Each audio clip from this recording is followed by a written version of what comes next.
Hey everybody, this is Bob from Music Store Live, and today I have the good pleasure to talk with Paul Gagon from G&L Guitars. This video is about walking you through some of the pickups that G&L makes. Let's get started with some of the ones that have been around the longest, the magnetic field design pickups. I've had people ask me before, they go, well, aren't all pickups based on magnetic fields? And you go, well, that's true, they really are. I think what Leo did was he was always trying to push this boundary. He goes, well, here's where I am now, where else can I go? And we were using these ceramic bar magnets, and usually, I'm going to get into a little taggy stuff here, usually people, when they get a bar magnet, you'll see that it's about 2 inches long, and it might be about a ½ inch wide, but it's only 1/8 of an inch thick. And they'll tend to put the magnetic field through the very thin 1/8 inch dimension, which makes it loop really large around the pickups. Mm-hmm.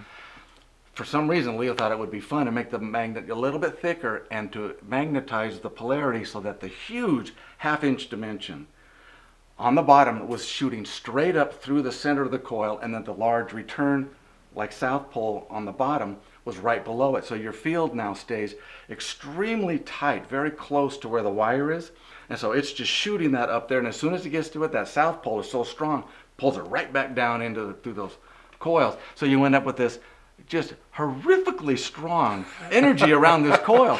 And that's why, you know, when you hit that string, it's like, bam! It's very percussive. It's a very strong attack, very high voltage. The other benefit is you don't have to use as much wire on the coil. If you were to take like a vintage, you know, Strat Alnico pickup and compare it to one of the, like an S500 magnetic field design pickup, there will be, you know, in excess of 8,000 turns on one, and you know, less than 6,000 on the other. And you go, well, that's way less wire. And it really is. Yeah, you go, well, why is my output so much stronger on the S500? Yeah. Because the magnetic field is so tightly packed and so strong around the coil of wire, it generates more voltage from it. It's a different way of doing it. It's not like, well, this is good and that's bad. It's that this is that Leo just going, I want to do something different. I want to try this magnetic field tightly packed around the coil. And you go, it works really good. That certainly sounds like Leo Fender right there, which is, you know, doing more with a little less. Yeah, such a practical man. Like I said, I never met Leo Fender. I worked for Fender back in the late 70s, the Fender company, and then and now I've been doing G&L for 23 years. And I've learned who Leo Fender is by sitting in his lab, like we were a while back. Yeah. Looking through his paper, looking at his design, working with the things that he engineered and designed. And as an engineer, I look at that and go, that's brilliant. You know, you wouldn't normally just think, well, yeah, we'll just go over in this direction here. You go, well, why? Oh, once you do it, you go, that's just so elegant and it's so simple.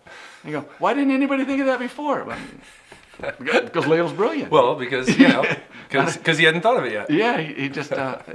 He's an incredible person. But you look at the different designs that he did with the magnetic field. Yes, all pickups use magnets and all pickups use coils of wire, but they're not all wound the same way, and they're not all focusing the magnetic field the same way. And so that was Leo's little adventure. And when he wanted to do a humbucker, he had to do some interesting techniques like for the guitar. When you look at the Z coil, you go, well, that's such a strange looking animal. You have 3 over here and 3 way down over there. Yeah. Why don't you just line them up there? And I remember trying that one time. I go, sounds reasonable. Let's just line them up there. And what you discover is if you get a North Pole and a South Pole magnet here, and I'm winding my wire this way and winding my wire the other way, so I have a nice humbucking pickup, everything's great until I try to bend my 3rd string up or my 4th string down. Not only do I cancel the hum, I also cancel the string. I remember the first time I saw one of those, I go, that looks just kind of weird. And then you play it and go, that sounds fantastic. I get a very, very convincing single coil sound with no hum. So now they're beautiful things to me. I look at them, I just go, that's gorgeous. Yeah, yeah. Can we hit the Alnicos for a second? So this is relatively new, right? Yeah, a couple of years ago we just started playing around with, again, it was part of that, how do you pay proper tribute to Leo Fender? And it's not like he tried to ever distance himself because, you know, I never want to be associated with these old designs and stuff. He was just always moving forward. And so we began thinking, you know, why don't we just kind of start paying, you know, tribute to this genius and start recreating a lot of the things that pretty much put him on the map. And so, you know, we started off with the ASAT Classic and go, let's put that nice little neck pickup there and the chrome cover, and you know, really doll that up. I'm digressing. Just tell an interesting story of how I learned a lot about the pickups in that era. Is there was a woman, Abigail Ibarra. She's like the queen of single coil pickups, because she was one of the girls that wound on those machines, the little sewing machine motors with the worm gear and the rubber band thing counter. And you know, I was just down in that department, and I would ask her, I go, well, so how did you wind these pickups back then? And she goes, oh, come with me, let me show you. So she took me over to her bench that was shoved over in the corner in the old Fender building there, and it had a big hole drilled in the floor. And she goes, we put the wire here, came through here, we just fed the wire on with our hands. And, you know, I said, well, how did you know when to stop? She goes, and she actually said this, she goes, well, when the bobbin looked full. And I'm going, oh, that's why all these books that you're reading about Fender during this period of time, the pickup, they had this many turns. No, they had this many turns. And I go, oh, they were all over the map. Yeah. Because they had me buy up a bunch of these old pickups, and I'm tearing them apart. And I go, well, these just all read different. Yeah. You know, and it was just, Leo, he goes, you make this fiber, you wind it with this gauge of wire, and you put about this many turns on it, and when it looks full, you're done. You know, I thought that's very, very cool. and I remember doing all these readings, and I'm going, I want to make a legacy. I want to make a little, you know, a tribute, you know, tip of the hat to this master here.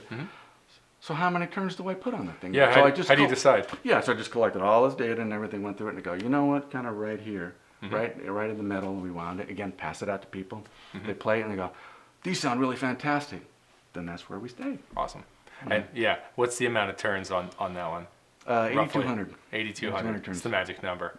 You know. And can I ask, how far varying of those older pickups that you're tearing apart were they?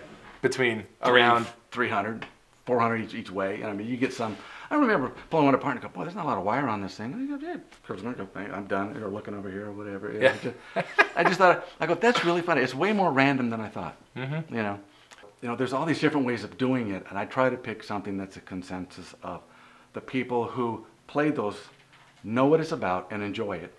And that's kind of, I think that's the main theme of G&L, was to just go, let other people participate in what you're doing, share with them what the sound is, and they will let you know if you're on the right track. And the reason I believe in that, because I know that's how Leo works. I was going to say, I just think that's the same guiding philosophy that Leo Fender worked with, and I don't see any reason to mess with that. It worked real well for him. We're just trying to carry that on. Wow. It's very important to us. I think you're doing a wonderful job. Thanks a lot for talking to us about these pickups. Oh, yeah. Everybody at home, you know, Music Store Live's carrying a lot of G&L guitars. We've got a lot of different pickup options, and as you're maybe considering a custom guitar or something in the future, make sure to get in touch with us. We can tell you about the finer points of a lot of these pickups and stuff if there's anything that we haven't discussed in this video. Paul, thanks a lot for your time. Oh, my pleasure. All right. Thanks for having me. We'll see you next time.